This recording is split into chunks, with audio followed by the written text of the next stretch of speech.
Meet the Need NC presents true stories from the 2025 IDD, or Intellectual and Developmental Disability, listening session at the North Carolina General Assembly on March 26, 2025, in Raleigh, North Carolina, featuring David and Alisa.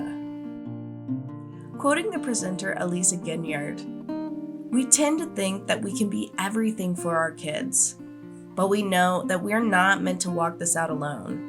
That it's going to take community and, yes, Medicaid support services." Guys, on Facebook, I decided to use Back in Zany Tunes again because I want to be proud of who I am, David the cartoonist. I'm here because not only do I love and care for a son on the autism spectrum, but because through my work with Reality Ministries and my life in a community called the North Street neighborhood, I hear the voices of other parents and caregivers who are lovingly carrying sons, daughters, siblings, and grandkids with IDD. And this is often very heavy. Our son David we named him after the giant slayer in the Bible, and he himself happens to be a giant of a man, 6'3" with a size 14 foot.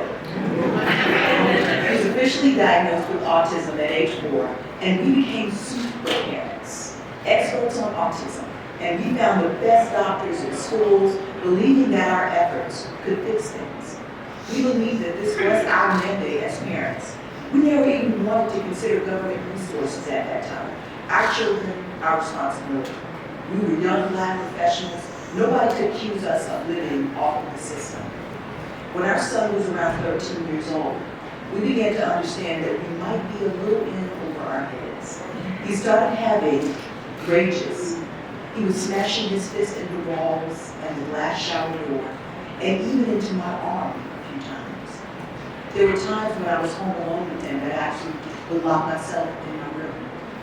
Thank God the extreme version of this stopped after around age 27, but left him with the effects of medication and a lot of residual anxiety. We are so grateful to find support workers who act as job coaches, to take him to activities and help him to work on the life skills that were not developed during those hard years. Having someone steadily with him has helped his anxieties to lessen as well. We hope that this GSP won't be. We've lost so many because the pay for this work is not high enough, and we hope that changes. David was added to the Innovations Waiver wait list in 2016.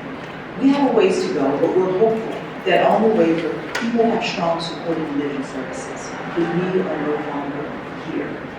In my role at Reality Ministries, I spend my days with other parents and caregivers, and this is the main thing that we talk about.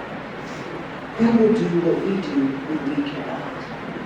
We tend to think that we can be everything for them, for our kids, that we are supposed to be everything for them. We share our stories, we cry, we laugh together, but we know that we are not meant to walk this out alone. That it's going to take community and, yes, Medicaid support services. We mostly hope that there will be something solid in place so that we can live and die peacefully. Alisa and her husband are just one example of aging caregivers who worry what will happen to their child when they're no longer able to provide care. Please help us raise awareness about these essential life-saving services that impact tens of thousands of families across North Carolina and so many more throughout the United States.